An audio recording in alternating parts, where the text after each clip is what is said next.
And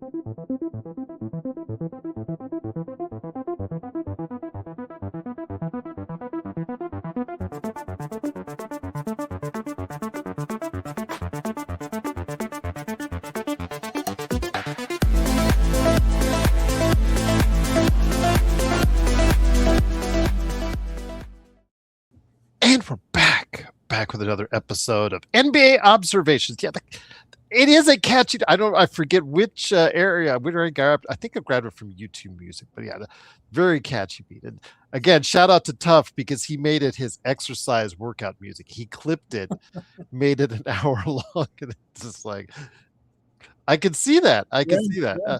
It is Gerald Glasser. Thanks so much again for joining us right here at NBA Observations, and of course, it wouldn't be NBA Observations without an NBA Observer Deluxe. That observer is, of course, the guy who's here every week with the New Century Press and OKC as far as what he covers. And, of course, a Suve Report right there for you. It is Calif Poncy. Calif, glad you're out of the snow, safe and sound, and ready to go right here on NBA Observations. Yeah, I had some kind of out of nowhere bad weather up here, but made it back from my long stay for the state tournaments I was covering there up in Des Moines, the metropolis that it is. I was up there covering state basketball for a few weeks, so now I'm back home and ready to get back to watching as much basketball as I usually do. Absolutely. And we're recording this before the Lakers in Houston. The Lakers are riding high right now off of a 5-game win streak with their best week of the season. I don't think anyone can argue with that, or with 3 quality wins over New York, Minnesota, and Denver. Now, what are you going to do about that? Okay, it's what are you going to do now with 6-game road trip, which includes two games in Houston, Miami, Orlando, Detroit, and an Indiana game, of course, but got to have one filler in there. But still, it's going to be a prove-it test for the Lakers. But I wanted to go ahead and start with them first. We talk all the time on the show as far as the post game and all that about the Lakers and what they're doing. But when they're making the national headlines and now people are arguing all over the place, are they real contenders now? Are they not? Are they real? Are they not? Again, I don't want to take too much out of a week and say, yes, they're right there on the cusp. So OKC better watch their backs or anything like that as of yet. Let's see how it looks out. Let's see how it looks on this road trip, because again, this road trip is not friendly. It's got 5 quality teams on there, including one which we'll talk about later on in Orlando, which is we thought was left for dead and may not be left for dead. Your thoughts, my friend? It starts with 2 in Houston. If they take the 2 in Houston, they have the entire series. They've won the entire series from Houston, Minnesota, and Denver, and have the tiebreaker against all those teams. If they go 4-2 on the road trip, they could very well have made a great inline towards carving a 3rd place finish once again this season, as they did last season. Yeah, I mean, it's been pretty impressive. I mean, all the kind of advanced numbers have suggested all season that maybe LA is eventually going to go the other way. They're playing in all these close games. Net rating hasn't been great. All the stuff we've all heard all season. And now I think it seems like with Reeves been healthy for a while, with Luka having good health, and LeBron missed a few games, but now he's back. And it really seems like there's a better understanding of roles for the first. Like LeBron, I think kind of maybe is starting to recognize that he's the 3rd best scorer on this team, and maybe he should play as such and maybe defer to Austin Reeves on the offensive end a little bit. And so I think that's going to go a really long way, just that there's maybe a more established pecking order that makes more sense come to the playoffs. And really, as much as it's been the Lakers have been so impressive this last week, they've coincided with this really impressive stretch with some really unimpressive stretches from those other teams, Minnesota and Denver and Houston. And so they're really playing really well at a perfect time. But in these 2 games in Houston are going to be telling. Like, I think more about the Rockets than the Lakers for me. Just like, are the Rockets going to be able to step up and stave off? Because I think if they did, like the Lakers are going to, this is going to be pretty instructive on who gets that 3rd seed. I think these pair of 2 games, we're getting late enough into the season where overcoming a game and a half, 2 games isn't easy, especially when you're not just winning every game left and right, which really right now the only teams doing that are OKC and San Antonio. And there's no excuse for Houston not to win at least one of these two games. They're at home. And again, they know what's on the line. But if the Lakers have the tiebreaker over them, Denver and Minnesota, not only do you have whatever games you're out in front of them, if they were to catch up with the Lakers, you still have to pass them because the Lakers have the tiebreaker over them. So, yeah, again, very crucial. But I think this is found money if they break even or win two in Houston. I really think that this could be a good sign for the Lakers going forward. I'm not ready to go ahead and put them in the elite status just yet. I have to see it as it gets closer to the end of the season. Plus, who do they match up against? Because you and I both know it's not how you are necessarily in going into the playoffs. It's who you match up against, because you could just have that one team that just has those players that really do a number on you. So again, we'll see how it happens. I mean, we'll see what happens as far as where it lays itself out. I mean, the Lakers, if they end up in fourth place, then they end up in OKC's side of the bracket, and that's not a great sign for any team, much less the Lakers on that. So yeah, again, I'm people have already tried to get me, like the same people that tried to get me last year, like, oh yeah, buying in on this team as a title team when there was obvious flaws that you could see. I still see some of those flaws, but if they're able to go ahead and get the kind of shooting that they need, and if they keep that energy on defense, that's the key. If they're not a matador defense like they've been at times this year, they provide the same kind of defensive intensity that they did on, I'm going to say everything but the Chicago game, because the Chicago game was basically, oh, you score. Okay, you score. Okay, you score. Okay, that was matador. Everybody can see that. But if they show the kind of intensity on the defensive end for the 3 games against those 600 teams they faced last week, then you have to start thinking about them in a different light. Yes, for sure.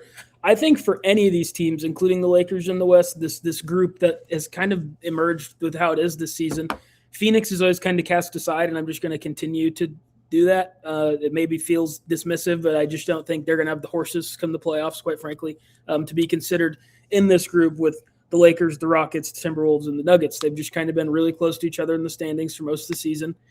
And I think that put any of those teams beating OKC or San Antonio would really surprise. I just think OKC and San Antonio are right now hovering at a level above everyone in the league. Now, we need to see it with San Antonio. Like, Luka is an established playoff killer. We know exactly who Luka is in the playoffs. LeBron is LeBron James. Reeves has played well in the playoffs in the past.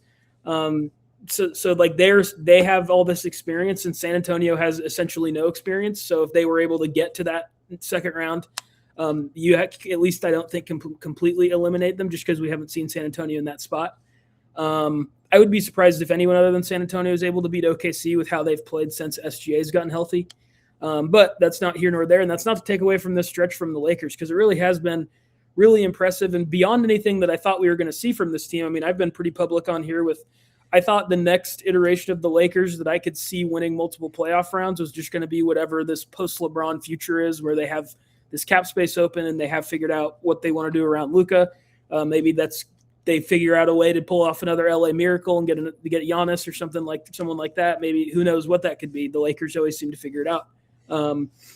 But I think that this is a team that if they can play how they have this last week, and I'm not breaking any news here, but a lot of that's going to come down to, I think, just can the guy, Luka's going to be great. LeBron's going to be really good. Reeves is going to be really good. Can these role players continue to make open threes like they have the last week, specifically Marcus Smart? Obviously, he's been playing well of late, and just it seems like the ball tends to – this is how he was in Boston too.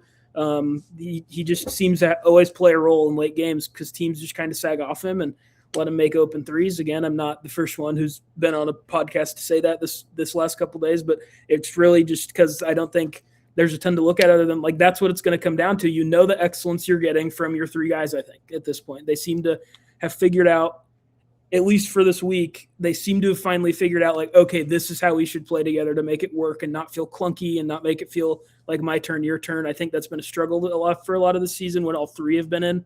But I thought they figured that out over the last few games. So it's going to be about those role players. And I think You can say that about Houston, definitely. Like, Houston, I just think this is, of those 4 teams, they are now easily, before this last 2 weeks or so, I would have had the Lakers as like the one I quote unquote was least scared of, or thought maybe had the lowest ceiling of those teams. But I just think that's Houston now. We've had a pretty extended sample size of Houston just not being particularly impressive. Minnesota has been terrible, downright terrible for what they should be for weeks now. And Denver, at a certain, like, these late game numbers, they can be weird. They aren't always super indicative of what happens. But at a certain point, if one team like the Lakers, who's been awesome in the clutch all season, that's how they're winning these games. They're just great late in games. And Denver, quite frankly, ever since Jokic has got back, has been really bad in these late games, as we just saw with the Lakers and Nuggets the other day. The Lakers kind of just out-executed them, and Luka had another triple-double and helped the Lakers to win. And that's just kind of been the story of those 2 teams over the last few weeks. One team shows up late in games and one doesn't. So I think the Lakers are as legitimate a threat, if not more than any of those teams. I still think I'd maybe put Denver ahead of them just because they have that championship experience with essentially the same core. But in terms of like what Minnesota and Houston have looked like, I think the Lakers as of right now are looking significantly more dangerous than either of those teams. Well, that's good to hear that people outside the Lakers ecosystem are starting to think that way. I know that Stephen A. Smith is yelling at Charles Barkley for his words back and forth on that. But again, I want to see how it goes out through this very tough road trip for the Lakers. This is probably the toughest road trip for the Lakers this season. And because your first 5 games are all against playoff teams, and it's now prove it time. It's now prove it time for this team to go ahead and, okay, you did great in your last 3 games. You finally started winning games at home, which has been a problem for this team all season. You put some wins together. You've got 5-game winning streak, 8 out of the last 10, I think, or something like that. Some really good numbers to put up. But what have you done for me lately? So we will see what they do with the back-to-back games in Houston on Monday and Wednesday. And I think that'll be a telling sign. I don't know as far as the Wednesday to Thursday from Houston to Miami. I think that's just absolutely ridiculous that they did. That's one of those, okay, it is coming from a Los Angeles Lakers fan, but for any team doing Houston to Miami within less than 24 hours, I think that's just, you're just scheduling a loss. It's basically what you're doing for the other team. And then going into Orlando, they've never played well in both games in Florida anyways. They've always split at the best, sometimes 0-2. And then Detroit. Oh, by the way, Detroit, they're going to be a lousy mood because they haven't played very well at all. So I'm really eager to see how well this team does. And coming out of it, we may have a better idea just how good they really are. Yeah, I mean, I think, like I've kind of said already, like, I think I think everyone perceived it as Denver because Jokic, I think really until this last week, has widely been pretty unanimously considered to be the best player in the world for 2 or 3 seasons now. They have the championship experience, you know what they are. I think they were always perceived as, if not the second team in the West above San Antonio, certainly the third after that OKC San Antonio group. And I just think we have too extended of a sample size of them. Teams tell you who they are most of the time in regular seasons. Like at a certain point, like a team, you see outliers. Like maybe the after January 1st test is always good. The Pacers were the best example in recent memory of that last season. Maybe before January 1st, they weren't finals level, but then from then on, they were the second best team in the NBA. So that's an example. But I mean, Denver's told us who they are for really over a month now, ever since Jokic got back. Houston's never been the same since Steven Adams went out. That was their superpower, was their lack of volume offensively from 3-point range, and really all over the place was offset by the fact that Steven Adams has this like, it's essentially if you have Superman on your offensive glass, like he just had like a 50% offensive rebound rate, which is one of the best we've ever seen. And then Minnesota is the one that gives me some pause just because this is who they've been during this 2-year run. Like every time you think, gee, because I mean, I think just a week or two ago, it looked like maybe Minnesota was going to go on one of these streaks the Lakers have been on, where they're trending really well, they're playing well, and then now they've gone the complete opposite way. But that's kind of just who Minnesota's been during this 3-year window where they've made 2 straight Western Conference Finals. So I'm not ruling them out, or Denver, just because Jokic is so good. But I mean, Luka kind of fell out. It felt like maybe not legitimately, but maybe just fell out of this conversation for this. It felt like people were everyone loves Ant, and SGA and Jokic are obviously, I think, in their own tier at the top of the NBA right now. And then, I mean, there's other guys in there too that I'm forgetting about, like KD, and KD has this universal respect. And it just feels like, despite going to the Lakers, it almost felt like there was all of a sudden like, oh yeah, Luka, but he's fine. He's only averaging whatever 33, 9 and 8 or whatever it is that he's at, whatever ridiculous thing that's been averaged like less than 20 times in the history of the NBA is. But I think he's reminding people right now. I mean, this is covering him and watching from an OKC perspective. Like, he's never been my favorite player. I think his whining is a lot to comprehend if you're not with it on a night-to-night basis, but he is one of the league's best players. And there's a reason that as of like 18 months ago, many considered him to be the second best player in the NBA. And it seemed like he maybe went on the back burner, and now he's just been on an absolute tear during this streak and just playing like some of the best basketball we've seen him see. Probably the best basketball I've seen him play in a Lakers jersey. So that's what this league comes down to usually, is superstars. And I don't think you can name more than 3 people who are playing better than Luka is right now over this stretch. And so if he plays this way in the playoffs, they're dangerous to really compete with anybody. And that includes OKC if he can play at this level. And any team is going to need a lot to compete with OKC. That's how deep they are. Their defense is a constant. They're going to always be in close games. But this Lakers run, this has been more than I thought we'd see from the Lakers this season, this little run. And that's coming from, I was very skeptical before the season. I've been skeptical throughout. I'm still a little skeptical. Like, my instincts still tell me maybe don't fully buy in for the play. Like, just wait till we'll see what happens in the playoffs. We saw what happened with the Minnesota matchup last season. Like, it just felt like one team was so much more physical and overpowering than the other. And maybe that'll happen again. I don't think DeAndre Ayton's most likely turned into Bill Russell over these few weeks. But he looked like it for 5 minutes in an overtime. He did. That's true. I'll give it to him. I'll give him that overtime period. He looked like a Dikembe Mutombo regen. But other than that, he has not been that in his career, and I don't think he probably morphed into that. So we'll see, and I'm interested to see. But them being this good has certainly made that 3 through 6 race a lot more interesting, especially come when they're actually playing each other in the playoffs. We forget that last season, 3rd through 6th place or 7th place actually was within like 2 games of each other. Yeah. 1 game actually between the Lakers and the Minnesota Timberwolves. Minnesota Timberwolves were actually just 1 game behind the Lakers, but there was 3rd through 6th. So were they that much worse of a team? Obviously not, from what we saw. Yeah. So again, we could see that same type of thing happening for whoever's 3rd through 7th or 3rd through 6th in the Western Conference that play itself like that again. But I will just say this again: the Lakers do have a lot of optimism amongst the fan base for the first time in a while, and it's good to see. And Luka has vaulted himself back into that top 5 MVP conversation once again, and I'm glad to see that. And again, we'll see what happens, but I understand your skepticism because this team still has some issues. Consistent bench scoring would be nice, but they don't have it. Even in this winning streak, they haven't had it. The defense, as we saw in Chicago, comes and goes, but they've got an offense that has played so well. They haven't needed it always, but again, against the top teams, they need to bring that defensive intensity. And as long as they do that, they can at least give themselves a shooting chance.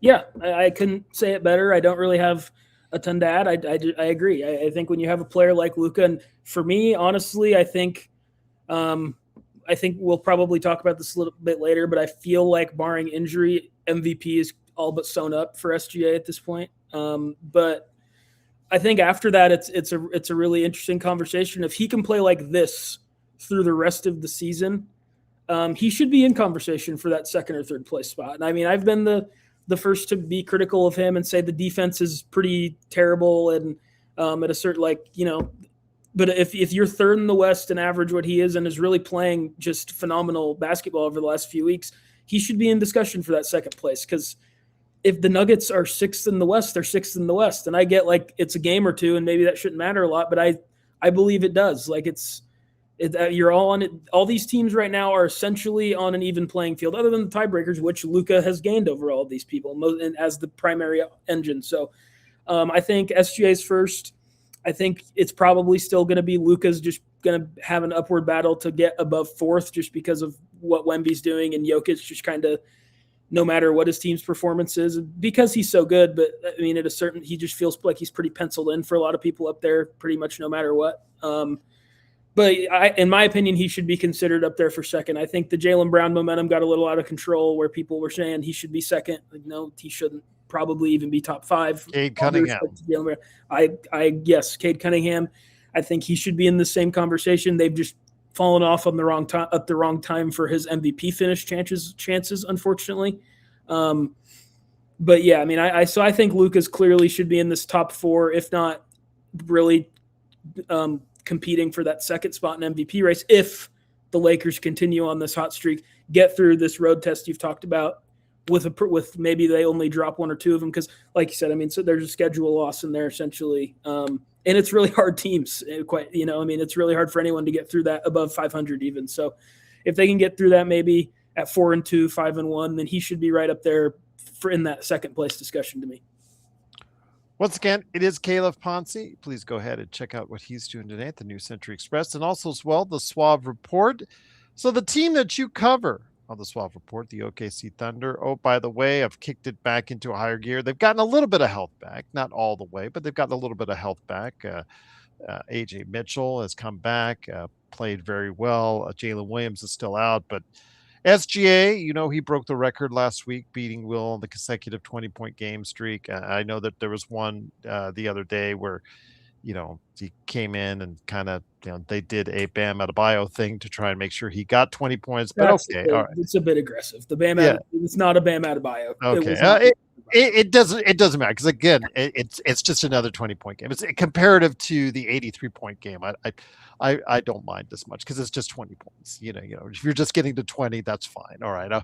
Okay, I'll give you that. But the 83 points, when you do those kind of cute things for 83 points, and again, Luka did it when he got his 60-point game plus game a couple of years ago. Every one of the time, when they were approaching these records, sometimes these games just get too cute and they get away from the actual game. And again, that's what it takes. That's what it takes. But a 20-point game, I don't have a serious problem with that as compared to what Bam did. I will just say this, though, the more important picture is OKC is playing well at the right time as we're closing out the final 15 games of the season. Oh, by the way, they're starting to put a little bit of a buffer between them and the Spurs, who's putting distance on everybody else. But at 53-15, heading into our conversation today, winners of 8 straight, 9 out of the last 10. Oh, by the way, the OKC Thunder are the defending champs and are starting to look like it once again.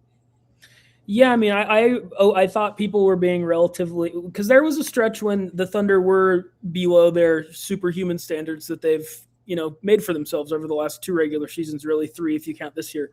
In that historic start they got off to, there was people saying, oh, maybe they'll break the record. I don't think that was obviously never likely to break a record. There's only one of them. But I think they were so hurt. Hartenstein's missed over half the games this season. SGA's missed, I want to say 12. Jalen Williams, I think, has now missed 41 games this season. AJ Mitchell has missed over 20, 25 games.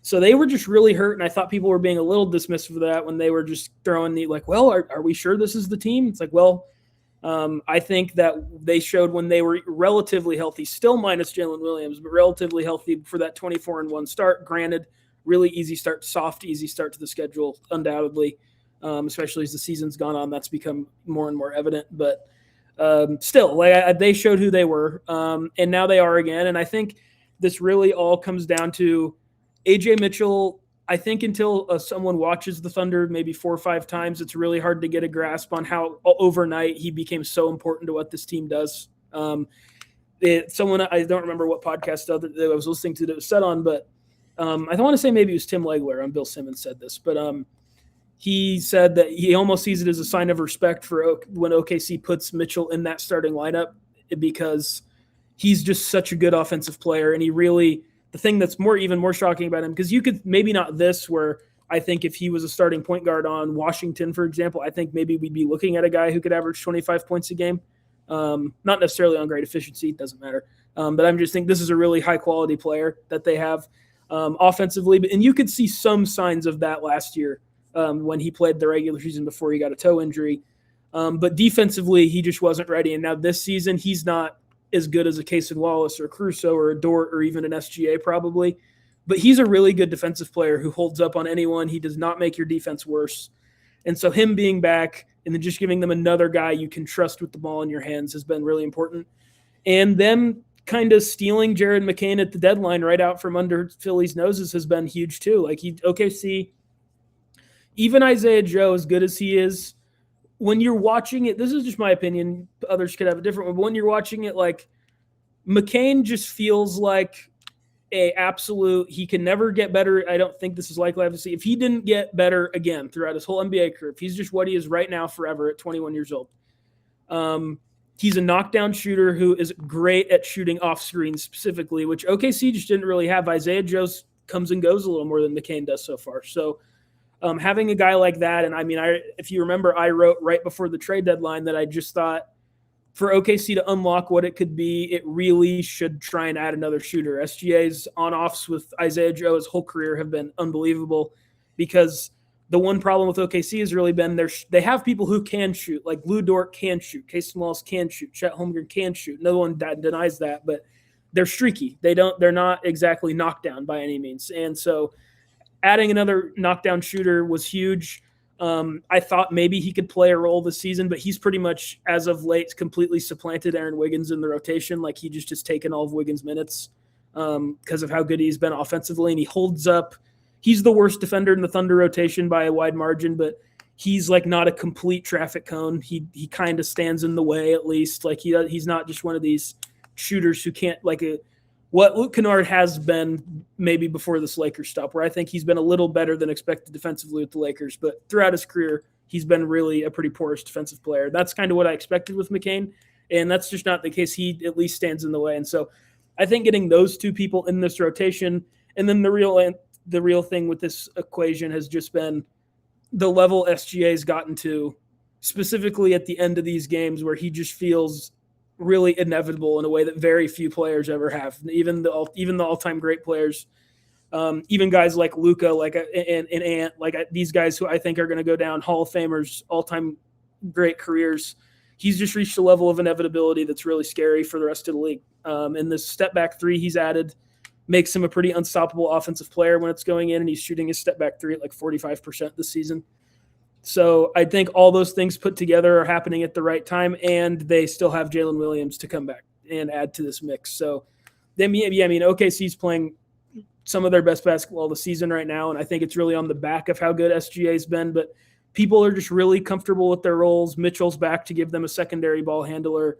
I just think they're playing really great basketball, and it's everyone knowing exactly what they need to do, and SGA just going up maybe even another half tier, half level this season from what he was last season when he had one of the best individual regular seasons we've ever seen someone have, just in terms of MVP, finals MVP, a new unnecessary award, Western Conference Finals MVP, led the league in scoring. Like it's hard. It would have been hard to imagine he could get better from that, but I think he has. And this season, even in that Minnesota game when that's as bad as he'll play offensive, that's maybe the worst offensive game he's had in 2 or 3 years. He's now able to, and he did foul Rudy Gobert on the block.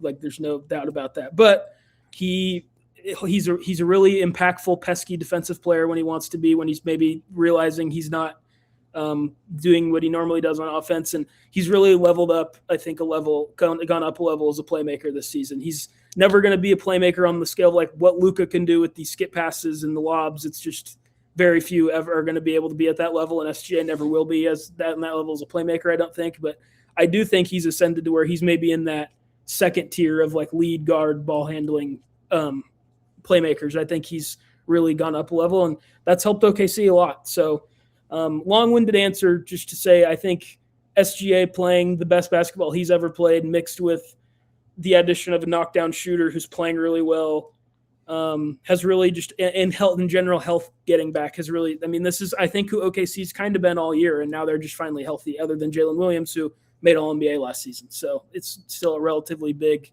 loss, but he should be back soon.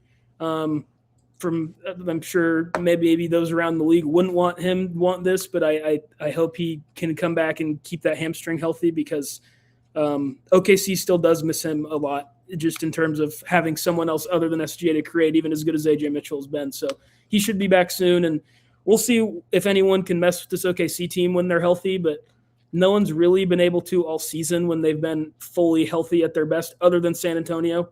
And so I think maybe that's just what we're destined for in the Western Conference Finals. Once again, it is Calif Poncy. Please go ahead and check out what he's doing at the New Century Express and the Suve Report. So yes, OKC, for everyone out there in the NBA, is getting kind of well at the right time for them. So again, they're looking strong heading into the final 15 games of the season. Another team who's looking strong is a team that we gave up for dead, I think, weeks ago. I did have on Alfred Esmond, who has covered the Orlando Magic in the past, and he was really kind of sad about it, because the fact he had thought this would be the year really when the Orlando Magic were going to take strides. That they were going to go ahead and maybe reach that spot up on the food chain in the East. That they would be where Detroit is right now. They went all in on getting Desmond Bane to improve areas of where they needed to, and it looked like they were going to be a surprise pick coming in the East. And then it all fell apart for most of the season, and they've really been one of the league's most disappointing teams. But you know what? Right now, they're on their way up. They've won 7 in a row, I think. Right into today's game that they're playing right now. Your thoughts on the Orlando Magic? Could they still provide some competition in the East? I just think that there's been enough of I think the top of the East has been impressive enough, with Boston looking as good as they have since Tatum got back. What Detroit's really done all season, Cleveland's talent, and then New York is the one that New York could make the finals, and I wouldn't be shocked. New York could lose to Orlando in the first round, and I wouldn't be shocked. That's just kind of the team they've been all season. So I don't know if I buy the Magic to make many waves. They could win a round if they get the right matchup, but they just kind of set themselves behind the 8 ball in the seeding. They're going to likely have to play one of those, top 4 teams who I think all are really pretty stiff competition and just better than Orlando. But this Paulo has, we've had a lot of discussions about Paulo on this show. Neither one of us have been his biggest fan. But he's normalized a bit with his percentages. He's been a lot better the last month or so. And really, to me, this is going to already the poor Magic fans listen to this. They thought they were going to get a positive segment. I'm about to get negative about the Magic again. I think this just once again illuminates the fact that you just have to pick one of Franz or Paul. I think you're at your best when you only have one of those guys, and surrounded by Bane, who, despite maybe how much they've struggled this season, I think has been everything they could have wanted out of the acquisition. He's spaces the floor. He's good defensively. He's scoring well. He moves the ball. He's a pretty good connective player. So I think Bane's been good. Bane fits around anyone. When Suggs is healthy, which is very much a when question, not a all the time thing. He's just exactly what he is. He's a solid 3-point shooter, elite defensive player. And any team would want him. I don't know if I'd put the solid 3-point shooter in that mix. I think he's solid, might be a bit generous. I think he's passable. I think if he's on the floor, I think he's good enough that he's not going to get played off the floor because he can't shoot, is more what I mean by that. Well, he's an elite defender. That's for sure. Yes. Without his defense, he's not a good enough 3-point shooter, but he has his defense. And I think with how good he is defensively, like Bane, I think he's a good connector on offense. Maybe not like who you want as your lead point guard in an ideal world, but I think he does good to move the ball, things like that. He's not the shooter you'd want, but I think you trust him enough to maybe knock down wide open ones that you're able to trust him and keep him on the floor. That's my watching experience of Orlando personally when he plays. But and then Wendell Carter's pretty good, and so I think if you just have one of these forwards, and then Anthony Black's in the mix too, and he's another guy who you maybe just wish was a little bit better shooter. That's a bit of a common denominator with this Orlando team, is everyone other than Bane you just wish was a little bit better outside shooter. I just think you got to move one of these guys. I think they make so much more sense when one of those two can maybe be the guy with the ball in his hands for the most part, and when they're on there together, you just basically have four guys who teams are going to be comfortable letting shoot threes on the floor, and that's just not really plausible with how the NBA works today. So Paulo's clearly the more talented of the two. He also has a bigger well, actually, I think they're both on maxes. So maybe they're both on maxes. So that's it's relative. I mean, we're talking semantics as far as what dollars, but they're both on.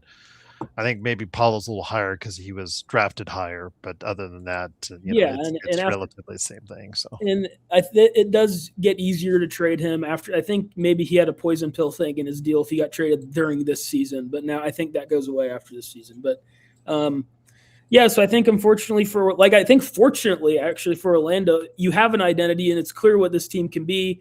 But I think you maybe should trade one of those guys and get pieces that spread the floor a little bit better, maybe give you a little bit better rim protection than Wendell Carter, if you can.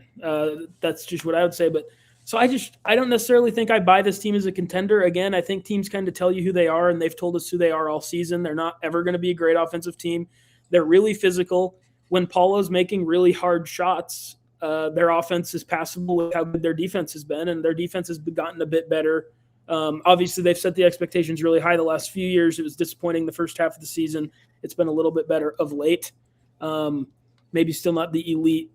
When I think the ideal version of this team, it's up there with I don't think anyone can, other than Wemby alone, can really be with where OKC's at right now. But maybe you'd want them to be up there with that Detroit, that like 2 to 7 group. You'd want Orlando to be in there like they have been in past years. And they just haven't been there for most of the season. And so I just don't think that this team has the horses to compete with Cleveland, New York, Boston, or Detroit, in my opinion. But I do think it's promising for next season because you have to assume Anthony Black will get better again. I would hope that they realize that you just kind of have to pick one of these guys, one of these big non-shooting forwards. I just don't think you can have both of them and have a productive NBA offense. So, I mean, I think you're going to have to trade one of them, and I think either one. I think Franz is maybe easier to integrate into, and I think they should keep Paulo anyway because it's weird where I think both Franz would probably have better open market trade value just because he's more easier to integrate, I think, than Paulo is for another team. And I think I'd rather have Paulo if I had to choose one if I was Orlando. So I think they should probably just trade Franz and maybe get some other shooters. Obviously, they're pretty much tapped out of picks after the Bane trade last summer. So you're not going to – but maybe, I don't know, trade him for some role players. I think he could go to Detroit and make sense if they were willing to part with maybe some of their role players. I don't know if they would because he feels so important to who they are. But maybe if you could get like an Isaiah Stewart back, I think he would be great in Orlando. So yeah, that's another conversation for another day. But in terms of if I'm buying, if this team is like turning into what we thought their ceiling could be in the offseason, I just don't think I necessarily buy it. But I'll have a better idea tomorrow. They play OKC. I'll be tuned into that one and watch every dribble. So I'll know a little bit better how I feel about them because admittedly I haven't been able to watch a ton of them with how busy I've been. But I just knowing what I know generally about them and what I hear others say and just looking at some of the stats briefly before we got on here, I think that while they're better, they're certainly improved. I don't think that I buy that they can knock off any of those top four. So let me ask you this, because you've talked about how ugly their game can be, how physical their game can be, kind of more suited for playoffs as far as concerned, physical, low scoring. I don't know. I wouldn't totally give them a pass in what may be considered a wide open East among the top 4 teams.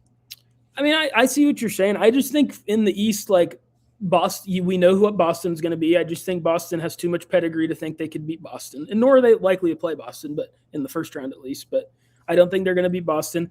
Detroit to me is just a better version of what they want to be. Quite frankly, like I think they're just a better version of it. Cleveland's the only one who I think maybe they could get in there. And we've seen this in the past. Like they took Cleveland to 7, I think, in the first round 2 years ago. Like, and Cleveland's shown a capacity, like teams can kind of punk Cleveland. They've just been able to. Maybe it's a little bit softer of a team than you'd like it to be. But so you could talk me into that one just because of Cleveland's offseason or postseason pedigree. But in terms of talent, like that shouldn't even, like Cleveland's a far more talented, deeper team than Orlando to me with more playoff experience. And New York's the one. I just think they've been so wishy-washy all season. If that became maybe like the 4-5 matchup or something like that, I think they could beat New York, and I wouldn't be totally shocked. But I also wouldn't be totally shocked if New York just beat them in 5 or 6 games. So I'm not ruling them out in terms of beating. I don't think they could beat Detroit or Boston, but I think they could beat Cleveland or New York if the series maybe fell their way. They had a few good shooting games. But I would not feel comfortable enough to pick it or even like predict that would happen. I just think it's a possibility. I think I'd probably lean the other team 70-30 in both those series. Okay, fair enough. Again, I'm not going to totally discount Orlando for at least a series win. Yeah.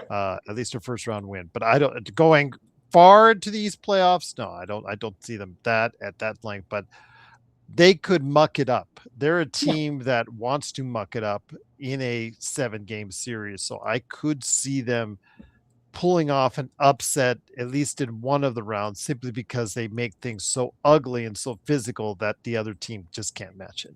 They're going to suck to play. There's no doubt. Like any team that plays them is going to come out worse for wear. I just don't necessarily think that means I buy that they'll beat any of them. But whoever draws them, they're going to look at it and say, we're not looking forward to this. Like we wish we could have played the Hawks or the Raptors instead of Orlando. Definitely. I think they're easily to me the hardest matchup that any of those top 4 could get in that first round. I just think those 4 have proven to be the East elite all season.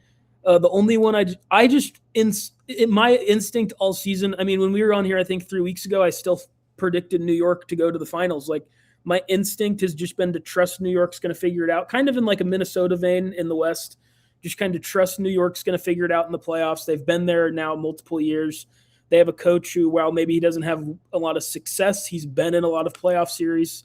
So yeah, I mean, I just trust New York more than I trust Orlando. And that's the only, I think I'd probably be honestly closer to 60-40 in the New York-Orlando series. I could see them being physical, them frustrating, specifically Karl Anthony Towns, who's so important to New York being their best. Like for New York to actually win multiple playoff rounds, Cat's going to have to play good.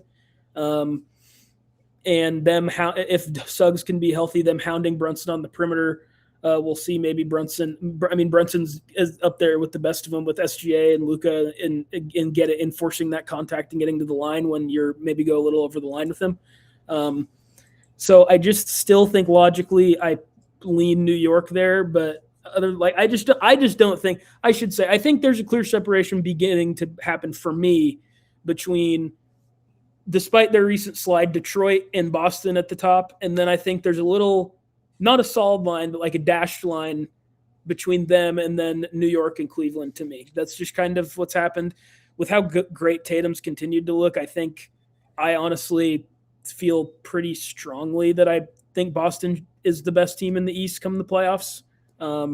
Despite maybe their big, I think once they got to the finals, their big man rotation would be problematic against whether that's the Thunder or the Spurs or the Nuggets. They'd have to get lucky with like maybe somehow the Lakers get super hot and make it, or Minnesota. I think they're big, but like I don't think anyone needs to worry about Rudy Gobert, frankly, especially with how 3-point centric Boston's offense is. Like it's not like they go to the rim and he's going to be a big deterrent there. And offensively, he's just an afterthought. No one even wants to pass him the ball. So, yeah, but I mean, I don't know. I need to see a little bit more from Orlando, similar to how you feel about your Lakers, where I just need to see a little bit more before I'm willing to get rid of a little bit of the stink I think they put on themselves with how they've performed for most of the season. Well, that's, again, I just want to see it as well. They're playing right now. Did you know the hottest team in the NBA, the Atlanta Hawks? I just would not put those two together unless I actually saw it on the actual standings right there, but they've won 9 in a row. Yeah. Matching up against the 7 in a row Orlando Magic. So they're playing right now. We'll wait and see what happens there. But again, that tells you Atlanta's season. They won 9 in a row, and they're still ninth place in the East. So that tells you about their entire season right there. Just to get to ninth, they've had to win 9 in a row. So what were your thoughts on? Did you see the stuff that came out about the Hawks' pursuit of Giannis earlier this week? Did you happen to see that or catch up on that? I did. Again. There are two trains of thought, and again, I'm relating this to Lakers fans because the half of the fan base wants Giannis because they just they see the shiny new name that's out there, and they want it, and because we're the Lakers, we want it, and then there are others that say because could be going to a situation where you have a possible fading superstar. Again, he's still playing at elite level. No one's saying that he's not. But he is going to be 32, 33 when he getting into that range. So his injuries are starting to pile up, and you're paying him an obscene amount as you would a superstar like he is deserving. Other people have issues with that. So it's again, with Atlanta, I don't think you should have those reservations. If I talk to, because I know that I think I briefly talked about it with Legend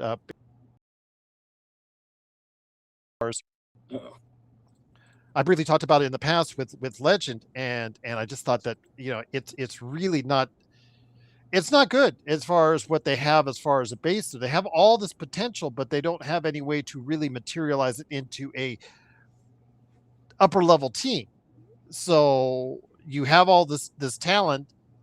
I think it's about time to go ahead and make sure you take advantage of it by going ahead and maybe going all in on Giannis. I think it's more advantageous for them to go all in on it than, let's say, a Lakers to go all in on it, because the fact that I just don't trust Rob Pelinka to build a team around Luka and Giannis quality enough to go, just like I don't trust Mike Dunleavy Jr. to go and build a team around Golden State if he would have went to Golden State around Steph Curry and Giannis. That a team with those two stars or a team with the Luka and Giannis by themselves is only going to get you so far. So, but I see a team like Atlanta in the East using that as a springboard to great success because of the fact that they still have a lot of decent talent around them that could get better being around a guy like Giannis.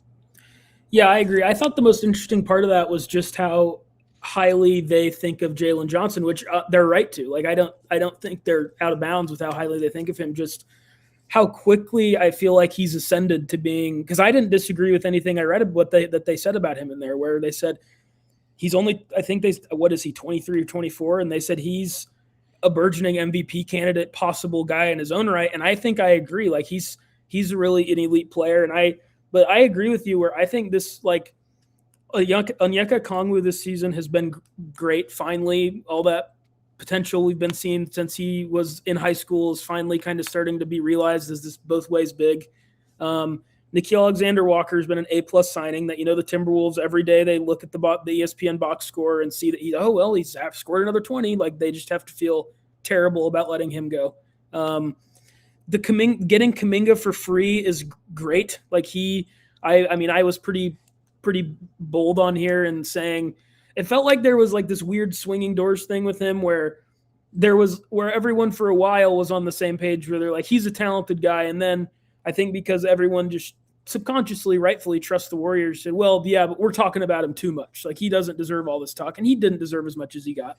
But I thought that there ended up being a bit of a dismissal of him where he's clearly a really talented guy. Like, I don't know why there seemed to be a train of thought from some people that he just was only getting talked about because he's on the Warriors. And part of that's true, but part of that's because this guy showed in playoff games, like, he can go get you. Like, he's a talented scorer, and he's a big, physically gifted, athletic wing. And they got him for Kristaps, who, I mean, God bless him. No one knows what's wrong with him. Like, there was reports that maybe it was POTS or POT. Yeah, I don't know what that POTS, is. that's the abbreviation for it. And then that got put out like, no, that's not what it is actually. And now it's back to just like a mystery. Like, no one knows what the deal with him is. And it sucks for him because he's such a talented guy who showed in Boston 2 years during their title run. Like, when he's right, he's really, really helpful and impactful to winning. but he's never right, and it doesn't seem like he's ever going to be again, because this isn't like how with Giannis, where it's like, oh, Giannis's calves are an issue. Like, this is an illness, like, no, and that's not going away. It's been going on for 2 years now, so it sucks. But to basically trade him, who you were going to let walk after the season anyway, and was giving you nothing, and you get a really young, talented, athletic wing in Kuminga, whose value you've rebuilt. And now I think if I'm the Bucks, like, he can't be the centerpiece, obviously, but like, I'd want Kuminga thrown into a trade. Like, why not? He's a talented, I think he's still only 24. Like, this is a guy who I think a team that would be entering the situation that the Bucks would be entering should they trade Giannis should try and get, because he's a talented guy. And so I think there's pieces on this Hawks team that if they were able to get another true superstar like Giannis, for my money, Giannis is still the third best player in the league when he's healthy, which obviously isn't as often as you want at this stage, and maybe that'll be the case. But when he is healthy, I still think he's the third best player in the league.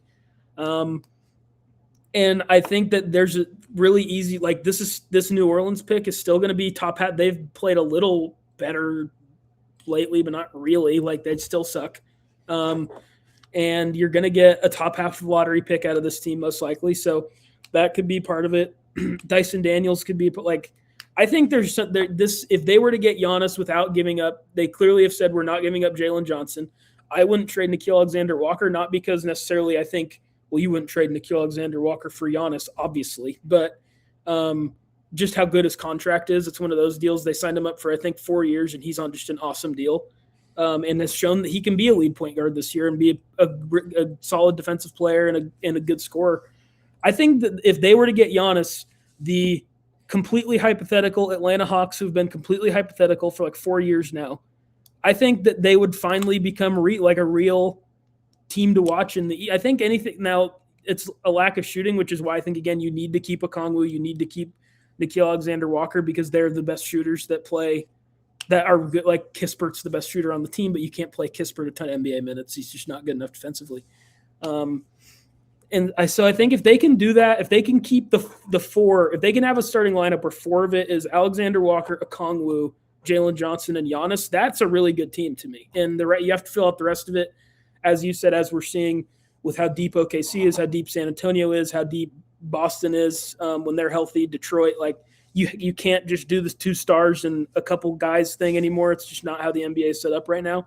But assuming they did a good enough job of building around them, I think that's a deal they should be all over this summer. And that would be the team that, if I were GMing simultaneously all 30 teams, that would be who I would be the most aggressive in going to get Giannis with. And I thought that article was really enlightening.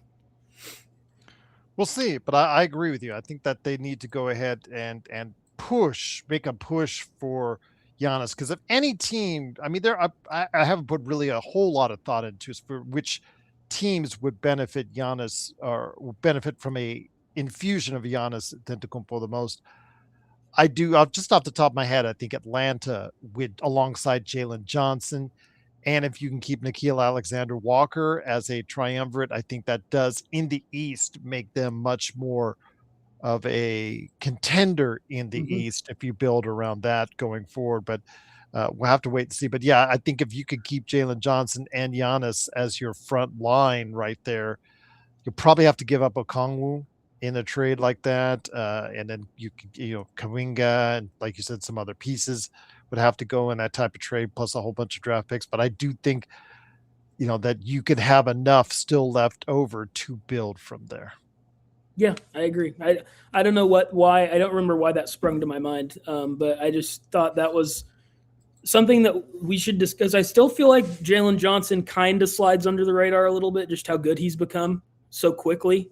And it was happening last year. And then obviously he had that unfortunate injury that really derailed the Hawks season. And obviously he was out for the year.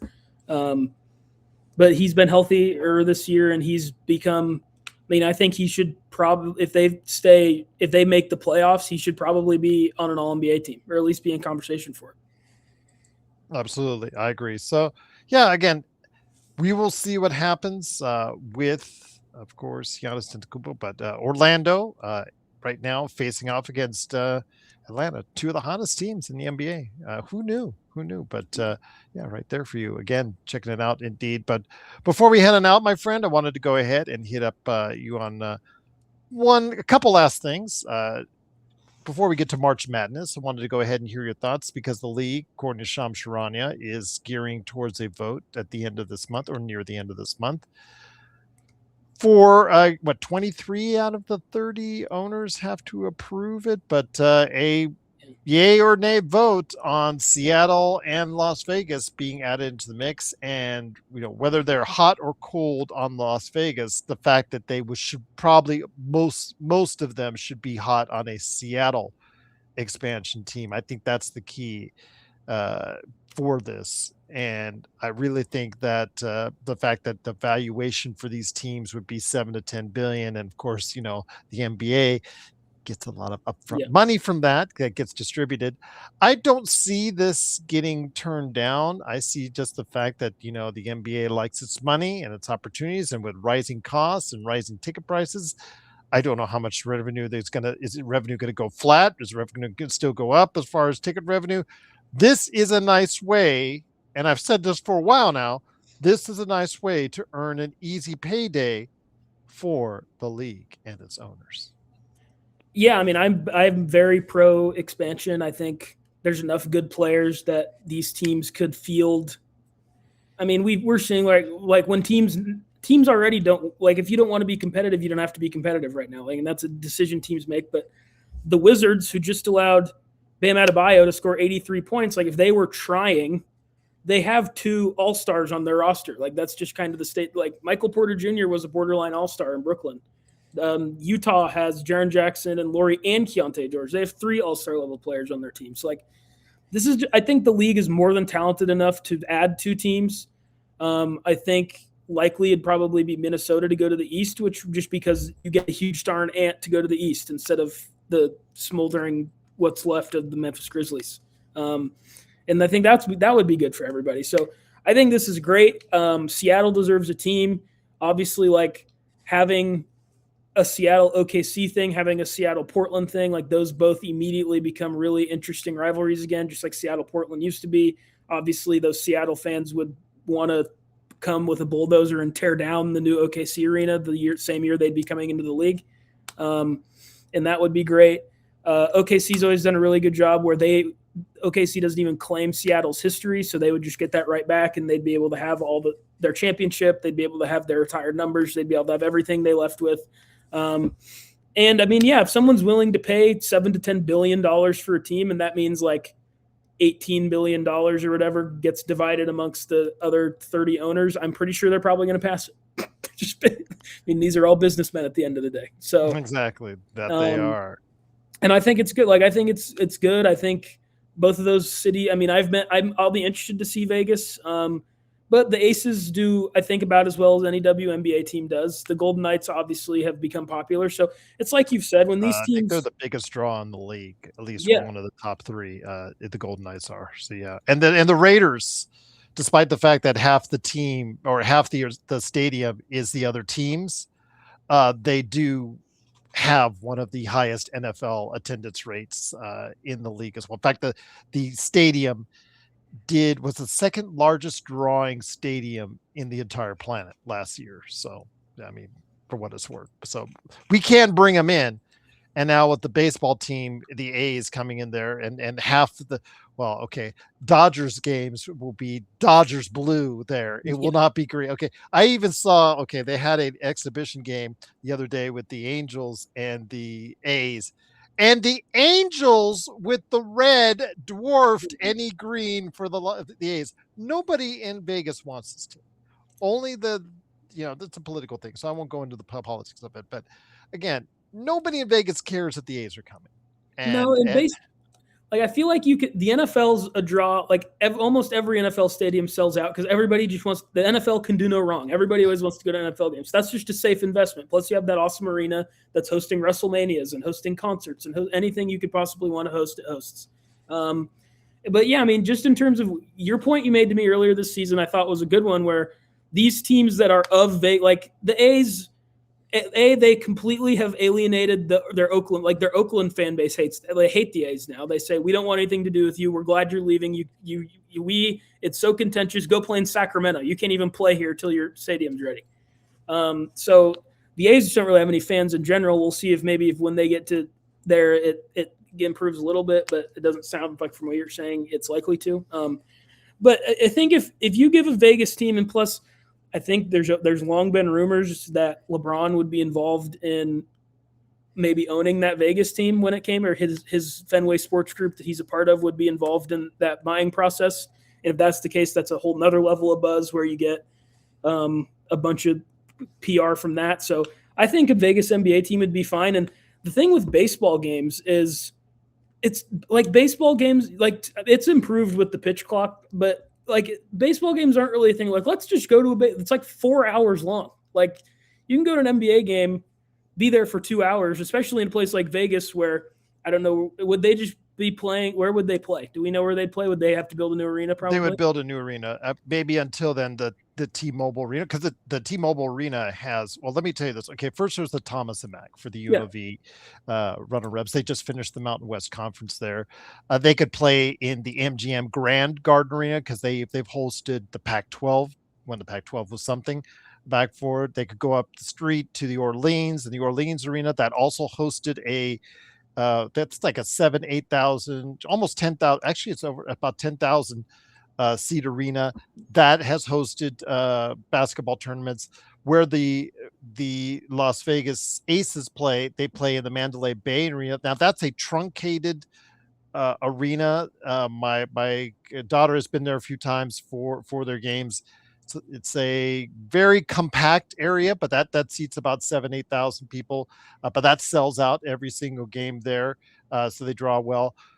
T-Mobile Arena, where they've hosted the Lakers exhibition games, could be another place. So there's lots of spaces. But my guess is if a new team, LeBron led or LeBron part of whatever or not, my guess is, and what they've talked about is a proposal, is that right up the street on the strip, on the other side of the strip, on the other side of where most of the stuff is where they would put a new arena for the new expansion team that they're coming up with.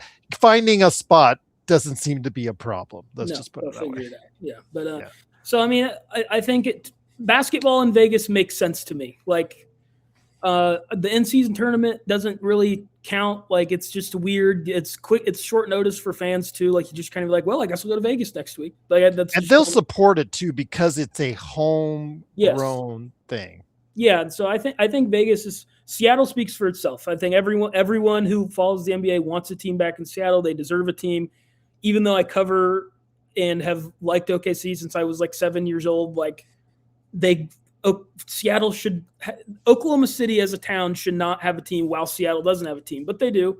And they're really good. That doesn't matter. Then they've always been. It just really sucks that Kevin Durant objectively never played in Seattle because he maybe would have never left. It would have been really interesting. Whatever. They had a great athlete stripped away from them, but they deserve a team. And I think if there's two things that if the basketball gods are real will happen in the next like 2 years. They will vote for this expansion thing and give Seattle team back, and the Pacers will keep their top 4 pick in this draft. Those things should both happen based off of nothing but basketball karma. And so I'm very pro this expansion. I was excited to see it this morning. And I think it would be great for everybody. It'd be new rivalries. Vegas, like we've said, like the teams that start in Vegas is supported. And so if that's the case, I don't see any reason why they wouldn't support an NBA team. And yeah, so I think it makes a ton of sense. I think it makes a ton of sense, and I hope it happens and gets passed. And I think it will, like we've said a couple times, like it's just too much money for these guys to pass up, quite frankly. Always about the money indeed. But again, I have no problems with it for this. I've had problems in the past. I did not welcome too much about I always worry about when they build these arenas and when they build these stadiums here in Las Vegas, what it does to the tourism industry, because yeah, they apply some of that to taxes to us as regular consumers, but most of the time it's just the thought is, oh, let's just pass it to the tourists. Let's just pass it to the tourists. Let's just pass it on to the tourists. Vegas was built up when I came here in 95. It was a different story. And I don't want to go back into the Wayback Machine and all that because it's going to sound like old man talking here, but I'm just going to say that it was more of a value at that time. They were still on the phase where bring your family and all that type of stuff. They had family oriented stuff here going on, and then they just veered away from that. Then it became the what stays in Vegas type mentality, whatnot. But there was still a value centric philosophy to it, and now that's no longer there. It's no longer there. And the more buildings they build up, and this is the mentality, is just to stick it on to the tourists. And as we've seen, the tourism is down double digits year over year because of other world factors that's going on too. Again, I don't want to go into politics or anything like that. It's just economics and things of that nature have also prevented that. But I just don't like always this mentality of it. And was not in favor of the football stadium, but I've been proven wrong on that one. I will say, give it credit. They have found many uses for it, and it is more than paid for itself. And I'm assuming the baseball stadium will pay for itself because you'll have enough Dodgers and Yankees and Chicago Cubs fans. You'll have enough opposing teams fans flying into Las Vegas. It may actually still be cheaper in some areas to go and fly to Vegas and watch a game in Vegas as opposed to their own stadiums. So I can see that them making money on that. It's hard because I always see the mentality is, just stick the bill to the tourists. And that to me is a problem because that's what the city is built on. Yeah, I mean, you know way more about that than I do. I know when I went last summer, value was not what I thought was being offered to me most of the time. You'll have to get a hold of me. I'll let you know where, at least some decent price stuff is. It's harder to find, but it's still there or off the strip. I'll say. That's interesting to know your insight, because I mean, you can speak to that better than most can actually living there. So. But I think just in terms of from an NBA perspective, I think it is. I don't see how this fails or becomes a bad idea. I don't know what the downside of it is right now. I think the dilution. I know that Joe Soro, the very shy and introverted Joe Soro, will tell you because of the product and the game. And he's right to an extent. The game, at least the first few years, will be suffering from it because the dilution of talent is concerned, because you're bringing in another 30 players into the mix, and those, how far is the depth go for these teams as far as it's concerned, as far as the quality of play in basketball. So I get that, and I understand that, and I kind of empathize with that because it's the product that will suffer as far as that's concerned to an extent. But the league is built off of financial health, and financial health could get infused with something really high dollar because the fact that it's all about money. And I don't know, he doesn't like to hear that, but it's the truth that, again, if you're talking about billions of dollars that's involved here for the league, how are they going to pass it up? Yeah, I mean, with the dilution of talent thing, obvious, it happens. But I mean, how many guys right now, we had segments about Caleb Love on this show earlier this season, and he now doesn't play for Portland. He never plays anymore. And we see that Brandon Carlson in OKC, he's not great. He's not in the playoff rotation, but he's an NBA player, and he's on a two-way and has been for 2 years.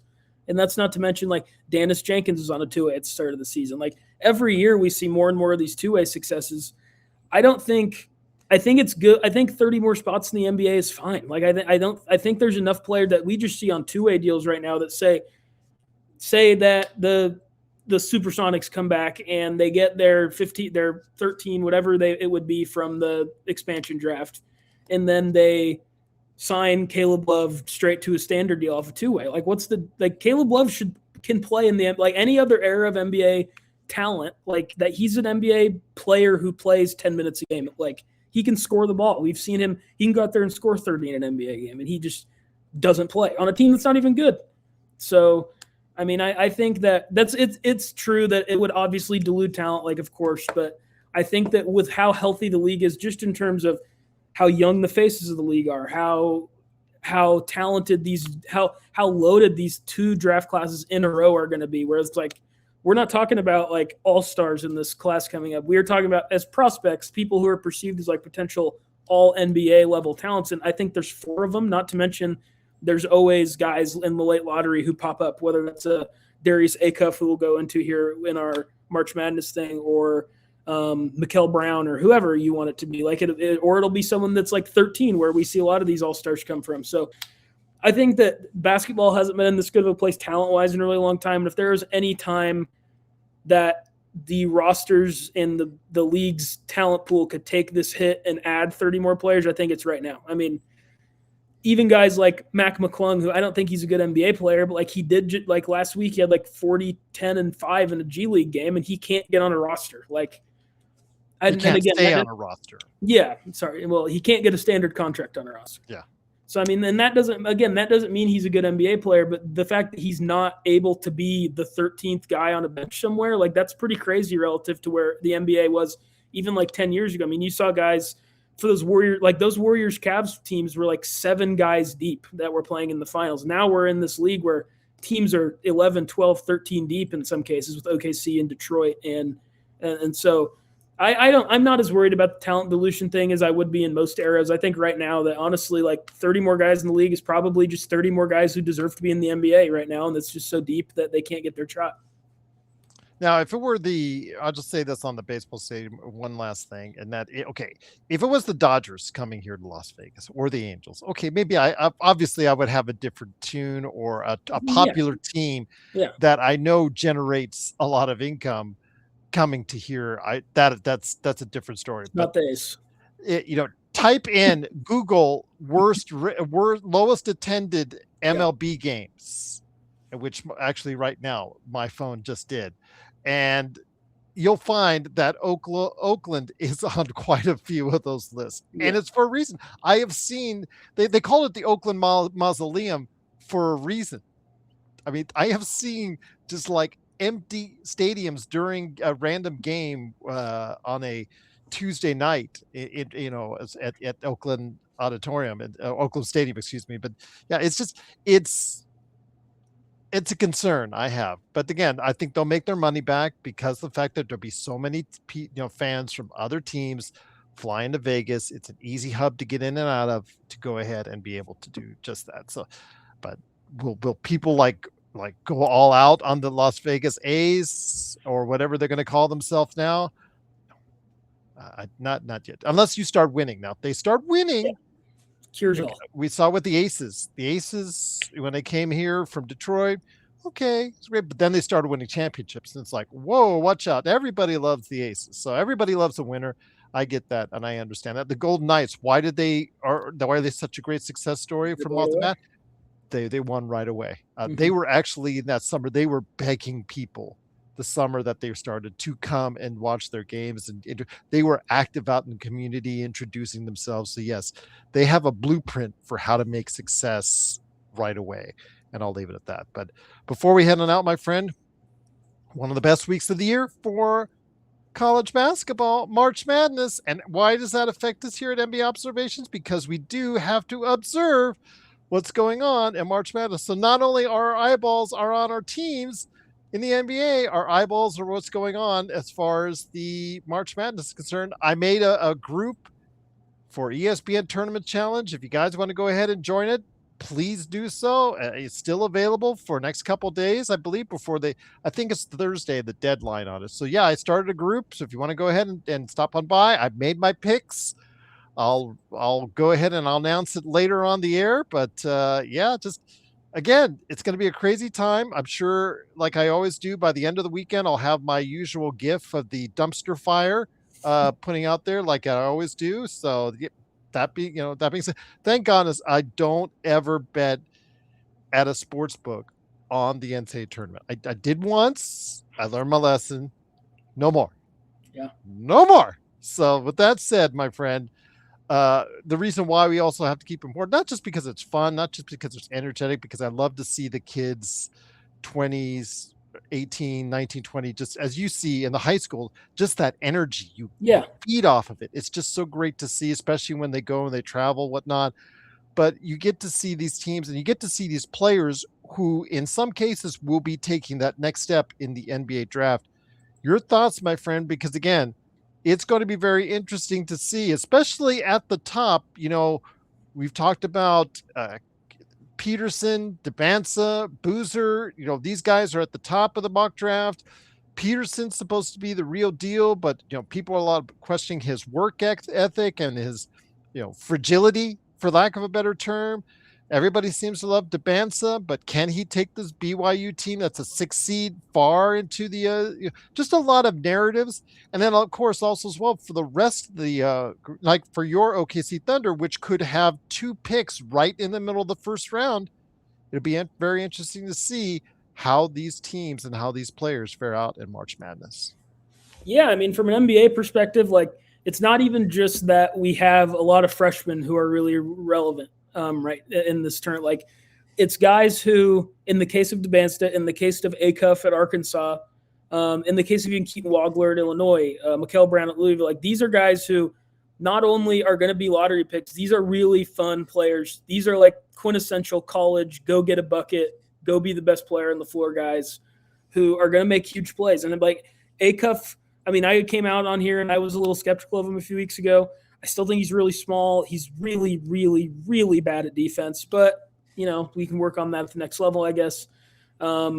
He's an electric offensive player. Like he just scores and scores and scores and plays well within the team. He has a really high usage rate, which is a little misleading if you watch, because I think that he plays within the team pretty well when he wants to. And then sometimes they just say, go score 37 points, and he does because he's that kind of scorer. So he's pretty old school. I don't feel like we see a ton of guards like that anymore at any level. Like these just super high volume scoring. Like it's just not necessarily what people are after anymore, especially I think he's like 6'2". So he's going to be really fun to watch. Debansta looks like Tracy McGrady in college, quite frankly. Like he's just this big, like I'm going to go score and you can't really do anything about me scoring. That's kind of how it feels, but that can lead to like he'll go 6 for 24 sometime. Like, so it's just it's freshmen who you're going to see in the NBA play a lot next season.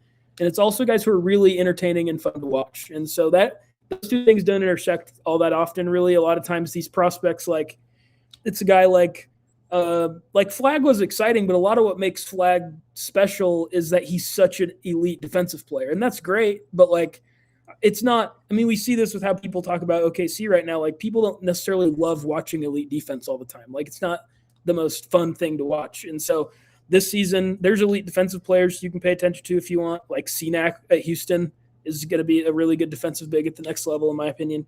But you got Peterson, you have Acuff, and you have Debansta and guys like that who are just really volume scorers who are fun to watch. And I mean, that's what this is about. Is the magic of the tournament is can Darren Peterson get hot and maybe they knock off who's the 1 seed in their bracket? I'm blanking on it right now. Which Michigan? Kansas. Is Kansas Michigan? Kansas. Well, again, right now for the number 1 seeds is Duke, Arizona, Florida, and Michigan. I think they might be. I don't know why I'm blanking on. I've done like 4 brackets already. Why I'm blanking on which 1 seed Kansas is going to play is beyond me. But okay. I mean, if because right now Kansas is going to go through the East, and they have like a matchup against. Well, I put them as far as UConn is concerned. As far as in the East, they have a game. They start off with California Baptist, then they go northern. They could meet the winner of St. John's, Northern Iowa. Then obviously after that, possibly UConn, possibly UCLA.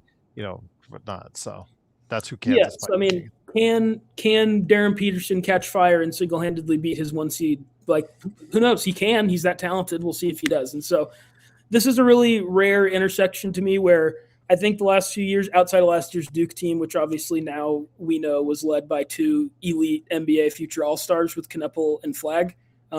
Most of the time I feel like it's not college basketball with NIL isn't really set up for the freshmen to succeed, which is fine. It hasn't been for most of its time. Then there was that 15-year one-and-done stretch where Kentucky's and Kansas's and Derrick Rose at Memphis, and like it was a freshman-led game because they're the most talented guys. But it's really gone back to like NIL keeps seniors in school.